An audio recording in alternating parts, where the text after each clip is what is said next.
కార్తీక మాసం స్పెషల్గా మన ఛానల్లో నిత్య కార్తీక పురాణ పారాయణం జరుగుతుంది కదండి. కార్తీక మాసం పంచమి తిథి అంటే కార్తీక మాసం స్టార్ట్ అయ్యి 5వ రోజు 5వ అధ్యాయం గురించి తెలుసుకుందాం అనమాట. ముందుగా అందరికీ హాయ్, ఎలా ఉన్నారు? Welcome back to our channel. 5వ అధ్యాయంలో ఏం జరుగుతుంది? వశిష్ఠ ముని జనక మహారాజుకి ఏం చెప్పాడంటే కార్తీక మహత్యం గురించి చెప్తున్నారు. అలాగే ఎలా మన వనభోజనాలు అనేది చేసుకోవాలనేది కూడా చెప్తున్నారండి. కథలోకి వెళ్ళిపోదామా? కార్తీక మహత్యం విని ముక్తి పొందిన మూషిక కిరాతులు. వశిష్ఠుడు తిరిగి జనక మహారాజుతో ఇట్లు చెప్పాను: మహారాజా, పాపము నశించుటకే కార్తీక మందు పుణ్యము చేయవలను. పుణ్యము చేయటం వలన పాపము తొలగుటే కాక పుణ్యము వృద్ధి అగును.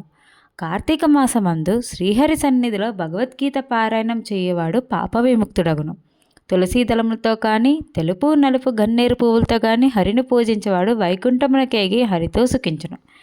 హరి సన్నిధిన భగవద్గీతలోని 10-11 అధ్యాయాలను పారాయణం చేయవాడు వైకుంఠమునకు ప్రభువగును. హరి సన్నిధిలో ఒక పాదము కాని పురాణం చెప్పిన వారు విన్నవారును కర్మబంధ విముక్తులు కాగలరు. కార్తీక మాస శుక్లపక్షమందు వనభోజనం చేయవారి సమస్త పాపములు నశించును.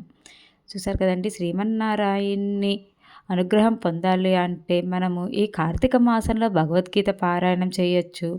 అలాగే గన్నేరు పువ్వులతో శ్రీమన్నారాయణ పూజించినా కూడా మనకి వైకుంఠ ప్రాప్తం అనేది కలుగుతుందన్నమాట. అలాగే వనభోజనం కార్తీక మాసంలో ఇంకొక విశిష్టత ఏంటంటే దీపాలు పెట్టడం. ఆకాశ దీపమే కాకుండా నదీ స్నానాలే కాకుండా వనభోజనాలు కూడా చేస్తారండి. ఆ వనభోజనాలు ఎలా చేయాలో ఇప్పుడు మనం చూసేద్దాం. వనభోజనం ఎట్లు చేయమన్నో తెలుపుచున్నాను వినుము. అనేక జాతి వృక్షములతో నిండిన వనమందు ఉసిరిక చెట్టు వద్ద సాలగ్రామము నుంచి గంధ పుష్పాదులతో పూజించి శక్తానుసారము బ్రాహ్మణులను పూజించి వారితో కలిసి ఆ వనమునందు భోజనం చేయవలను. ఈ విధంగా చేయటం వలన అంతకుముందు జపకాలం నందు కానీ, హోమకాలం నందు కానీ, పూజాకాలం నందు కానీ, భోజన కాలం నందు కానీ, తర్పణ కాలం నందు కానీ చండాలుల యొక్క పాపాత్ముల యొక్క అసాధ్యము గలవారి యొక్క సంభాషణ వినటం వల్ల కలిగిన దోషము నశించును. అంతేకాక సమస్త పాపములు నశించి వైకుంఠమునకేకి సుఖింతురు. ఈ కార్తీక మహత్యం విన్న యొక్క బ్రాహ్మణ బాలుడు గొప్ప సంకటం నుంచి విముక్తిగాంచడం. అంటే కార్తీక మహత్యం విని ఒక బ్రాహ్మణ బాలుడు ఎలాంటి గొప్ప సంకటం నుంచి విముక్తి పొందాడో వశిష్ఠముని జనక మహారాజు చెప్తున్నాడు అనమాట. ఏమని చెప్తున్నాడు? జనక మహారాజు ఆ బ్రాహ్మణ బాలుని వృత్తాంతము సవివరంగా వివరించమనను. వశిష్ఠుడప్పుడు, ఓ రాజా, కావేరీ నది తీరమున దేవశర్మయ్యను బ్రాహ్మణుండును. అతడు సదాచార సంపన్నుడు, కానీ అతని ఒకడు దుర్మార్గుడు. ఒకనాడు ఆ బ్రాహ్మణుడు తన పుత్రుణ్ణి పిలిచి, నాయనా, నీవు అనేక పాపకార్యములు చేసితివి. నీవా పాపము నుండి విముక్తుడగుటకు కార్తీక స్నానం ఆచరింపుము. కార్తీక మాసం నందు శ్రీహరి సన్నిధిలో దీపములు పెట్టుము అని చెప్పగా, నేనట్టి పని ఎప్పటికీ చేయనని బాలుడు అనెను. కొడుకు మాటలకు తండ్రి కోప్పకించి ఎలుకు అవమని శపించాడు. చూసారు కదండి, కొడుకు బ్రాహ్మణుడు, తండ్రి ఎంత మంచివాడైనా సరే కొడుకు ఒక మంచివాడు కాదు, అలాగే తను వ్యతిరేకి అన్నమాట. సో అతను చేసిన పాపాల నుండి విముక్తి అవ్వడానికి వాళ్ళ తండ్రి గారు చెప్పిన ఎలాంటి మార్గములను తను ఆచరించకపోవడం వల్ల తండ్రి కోపంతో ఎలుక అవ్వమని శపించాడు అనమాట.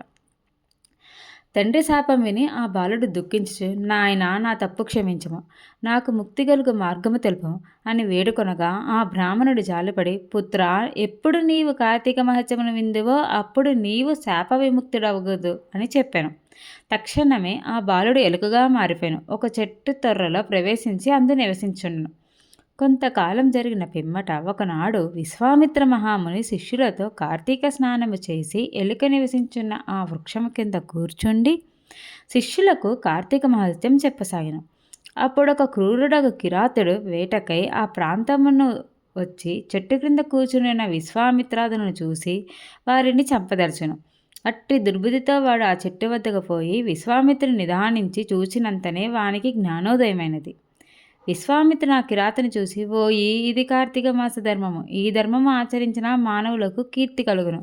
కార్తీక మాసమందు మోహము చేతనైనను స్నానదానాదులు చేసినవాడు పాప విముక్తుడై వైకుంఠం కేగును, జీవన్ముక్తుడగును అని చెప్పాను.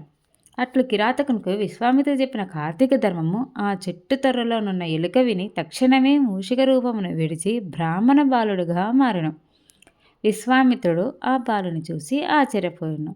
బ్రాహ్మణ బాలుడు తన వృత్తాంతంను విశ్వామిత్రునికి తెలిపి ఆయన వద్ద సెలవు పొంది తన గృహంలోకి ఎగను. చూసారు కదండి, కార్తీక మాసం పురాణం చదవడమే కాదు, అది విన్నా దాని మహత్యం గురించి తెలుసుకున్నా ఎంతో సత్ఫలితాన్ని ఇస్తుందని ఈ కథ మనకి చెప్తుందన్నమాట. సద్గతి కోరు నరుడు కార్తీక మహత్యమును తప్పక వినవలను. కనుక ఓ జనక మహారాజా, నీవు తప్పక కార్తీక వ్రతము చెయ్యము. బ్రహ్మ నాకు చెప్పిన కార్తీక మహత్యమును నేను నీకు చెప్పుచున్నాను, కానీ నీవు ఈ పురాణము శ్రద్ధగా వినము. సో ఇదండి 5వ రోజుగా మన కార్తీక పురాణంలో 5వ కథ. చూసారు కదండి, ఎలాంటి పాపాలు చేసినా సరే ఈ కార్తీక మాసంలో చేసే చిన్ని చిన్ని పుణ్యకార్యాల వల్ల వాళ్ళు చేసిన పాపకార్యాలన్నీ నశించి మనకి ముక్తి పొందుతుంది. ఇదే ఈ కార్తీక పురాణం మహత్యం అన్నమాట. అందుకే ఈ శివలీలలు వినండి, శివానుగ్రహం పొందండి, కార్తీక పురాణం వినండి. ఓం నమ శివాయ.